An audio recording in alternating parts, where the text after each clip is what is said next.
lanjutkan untuk part 2, ya kan. Part 2 itu adalah tentang struktur flagel. Nah, struktur flagel itu ada beberapa macam. Nah, di sini saya menunjukkan ada 4. Yang pertama adalah monotrik. Kalau monotrik berarti dia itu memiliki salah satu ekor di bagian ujungnya, ya kan. Bisa sebelah atas ataupun bawah. Contohnya tadi ada Pseudomonas aeruginosa. Kemudian lophotric itu ada lebih dari satu flagelnya di salah satu ujung. Kalau mono itu kan cuma satu artinya. Jadi flagelnya cuma ada satu di salah satu ujungnya. Kalau lophotric berarti itu ada lebih dari satu flagel, tetapi tempatnya itu hanya di salah satu ujungnya saja, seperti gambar ini. Nah, contohnya apa? Contohnya Pseudomonas fluorescens. Untuk amfitrik, nah amfitrik ini flagelnya terletak di kedua ujung dan jumlahnya itu lebih dari satu. Nah, seperti gambar di sini kan, jumlahnya lebih dari satu. Contohnya ada Ascipillum serpens. Kemudian untuk peritrik, nah peritrik ini flagelnya terdapat di seluruh tubuh bakteri tersebut. Nah, contohnya adalah Salmonella typhosa, penyebab penyakit tipes. Nah, ini merupakan salah satu bentuk bakteri ketika dilihat menggunakan mikroskop dan juga bakterinya itu sudah diberi pewarnaan, ya kan, artinya mediumnya itu diberi warna sehingga kita bisa melihat bakterinya itu lebih jelas.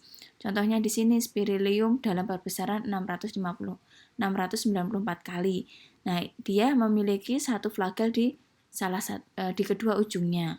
Kalau Pseudomonas ini, nah dia monotrichum flagellum, artinya dia hanya memiliki satu flagel di salah satu ujungnya ini. Kalau misalkan lophotric, nah Loproticus flagel, artinya flagelnya ini lebih dari satu di salah satu ujungnya. Nah, kemudian untuk yang Salmonella tadi, nah dia kan jenisnya amfitrik, ya kan, artinya di seluruh tubuhnya ini tertutupi oleh flagel. Nah, ini contohnya juga Proteus, ini di seluruh tubuhnya tertutupi oleh flagel atau flagel berada di seluruh tubuhnya. Nah, selanjutnya ini ada struktur flagel bakteri, gram positif dan negatif.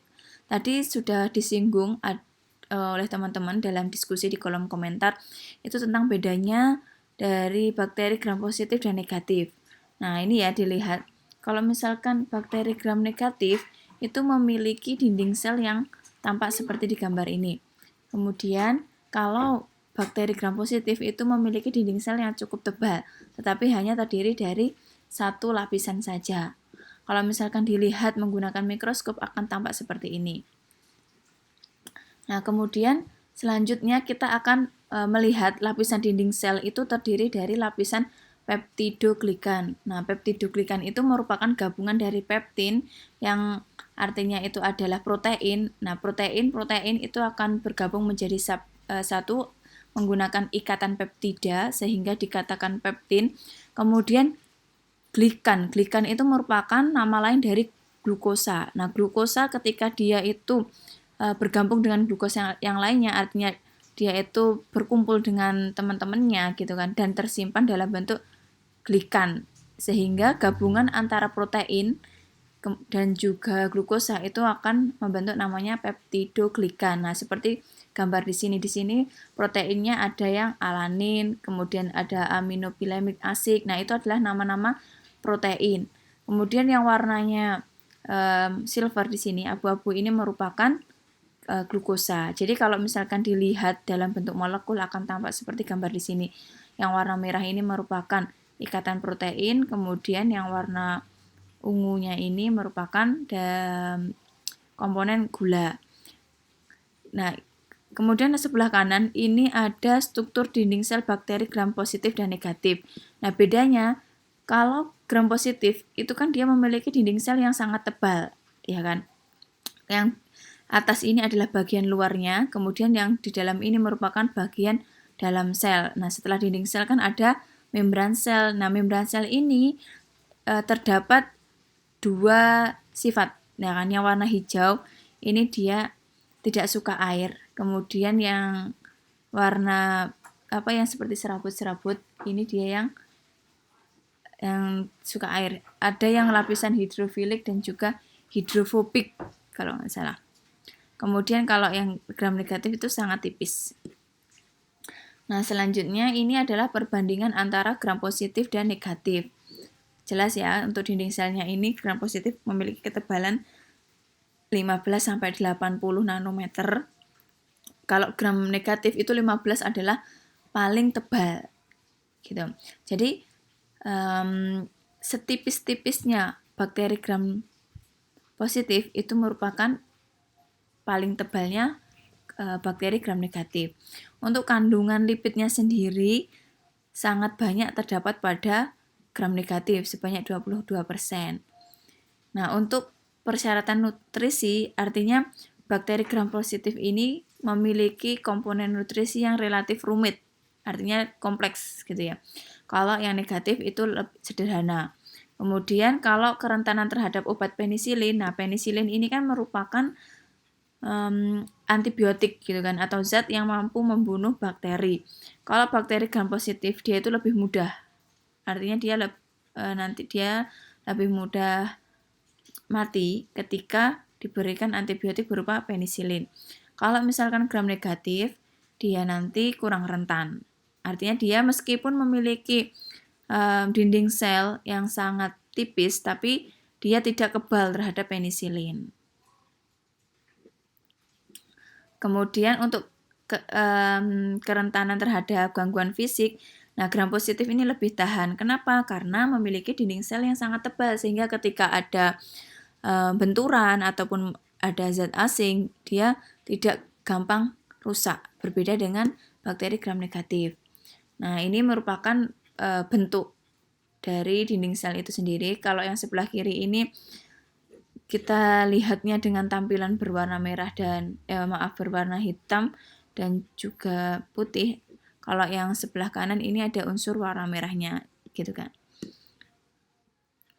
Kemudian selanjutnya ini adalah endospora. Nah, tadi kan di bagian part 1 kita kan mengenal bahwa di dalam sel bakteri itu ada endospora. Nah, endospora ini digunakan untuk pertahanan, gitu. Pertahanan ketika suatu bakteri itu berada pada kondisi lingkungan yang tidak menguntungkan. Nah, kondisi lingkungan yang tidak menguntungkan itu seperti apa? Misal dia berada pada daerah yang kekurangan nutrisi dan air, atau berada pada suhu yang sangat panas, atau mungkin sebaliknya suhu yang sangat dingin serta racun gitu kan. Nah, ini bisa membahayakan bakteri. Kalau misalkan bakteri tidak membentuk endospora, dia akan tidak bisa melanjutkan perkembangbiakan. Kalau misalkan bakteri bisa membentuk endospora, artinya dia itu seperti hibernasi, ya kan? Nah, dia hibernasi, kemudian bakteri itu dia akan bisa berkembang biak lagi ketika sudah berada pada kondisi lingkungan yang mendukung, gitu. Nah, contohnya apa? Contohnya adalah Clostridium tetani dan juga Bacillus anthracis atau penyakit antraks pada sapi. Nah, salah satunya itu ada gambar salah satu yang ada di sebelah kanan ini ada komponen penyusun dari endospora itu sendiri. Yang bagian luar exosporium, seperti exit itu kan luar, berarti yang paling luar itu adalah exosporium, kemudian di dalamnya adalah mantel spora. Nah, mantel ini seperti mantel jas hujan yang melindungi diri dari hujan. Nah, di sini mantel spora dia akan melindungi si spora itu. Apa yang dilindungi? Ya komponen di dalamnya ada DNA, ya kan, yang pembawa materi genetik, kemudian ribosom dan korteks. Nah, setelah mantel ini dia juga masih dilapisi oleh dinding sel. Jadi DNA dan ribosom serta korteks yang ada di dalamnya itu tidak mudah rusak gitu kan. Dan untuk tipe endospora ini ada 3. Kalau sentral berarti nanti intinya itu ada di tengah, ya kan. Kalau subterminal berarti dia itu hampir ada di pinggir, ya kan. Tapi tidak berada di paling pinggir, bagian ujungnya masih ada space-nya itu. Kemudian kalau terminal berarti intinya itu ada di paling ujung. Gitu. Nah, kemudian ini merupakan penampakan endospora tadi jika dilakukan pewarnaan, kurang lebih seperti ini gambarnya. Dan yang selanjutnya itu adalah pili, ya kan. Nah, ini pili ini dia akan digunakan, atau mungkin pili ini merupakan salah satu tonjolan halus yang keluar dari sel bakteri. Nah, digunakan untuk perlekatan sel bakteri pada medium atau substrat, tidak terlibat pada proses pergerakan bakteri. Nah, beda ya, ini bukan alat gerak. Kalau alat geraknya tadi berupa flagel. Nah, pili ini yang panjang ini dia bisa berperan sebagai konjugasi atau untuk reproduksi secara seksual. Nah, ketika ada jembatan pili ini seperti ini, nah itu terjadi pertukaran materi genetik antara dua bakteri. Nah, fungsinya apa? Nah, terjadinya pertukaran, nah untuk menghasilkan DNA rekombinan. Jadi yang misal ini adalah bakteri E. coli, kemudian ini adalah bakteri X gitu ya. Nah, bakteri X ini tidak memiliki DNA tertentu dari bakteri E. coli. Nah, akhirnya ketika melakukan konjugasi, nah DNA yang tidak dimiliki oleh bakteri X ini bisa jadi dia memiliki dari E. coli itu sendiri karena terjadi transfer DNA. Nah, kemudian selanjutnya ada nukleoid. Nukleoid ini terdiri dari DNA dan juga RNA. Kemudian dia umumnya ini bersifat tunggal sirkuler kromosom. Jadi ada satu kromosom. Ada juga yang memiliki plasmid. Nah, plasmid itu merupakan ekstra kromosomal dari potongan DNA sirkuler. Begitu. Nah, untuk jenis-jenis bakteri ini ada dua berdasarkan cara memperoleh. Kalau memperoleh berarti ada heterotrof dan autotrof. Heterotrof berarti dia memperoleh makanannya dari lingkungan atau bisa sel inang atau zat sisa makanan atau sisa organisme-organisme yang lain gitu. Kalau autotrof itu dia bisa menghasilkan makanan sendiri ya kan, tetapi dengan bantuan energi dari lingkungannya. Nah, untuk autotrof sendiri itu ada fotoautotrof dan juga ada kemoautotrof. Kalau foto berarti dia nanti mengubah zat anorganik itu dengan bantuan cahaya. Kalau kemoautotrof berarti dengan bantuan zat kimia. Itu. Nah, untuk peran bakteri ini sangat banyak ya. Ada yang bersifat patogen. Patogen ini yang menyebabkan penyakit, ada juga yang non patogen. Dan selebihnya ini telah kalian bahas dalam diskusi di kelompok 2 dengan teman-teman kalian. Ada yang berperan sebagai probiotik dan sebagainya. Nah, ini ada beberapa jenis bakteri agen. Rata-rata jenis penyakit itu namanya diambil dari nama bakteri itu sendiri. Contohnya adalah Salmonella typhosa, penyebab tipus.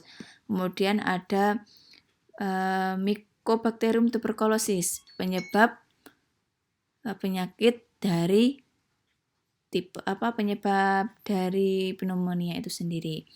Nah, mungkin untuk penjelasan bakteri part 2 cukup sampai di sini dulu.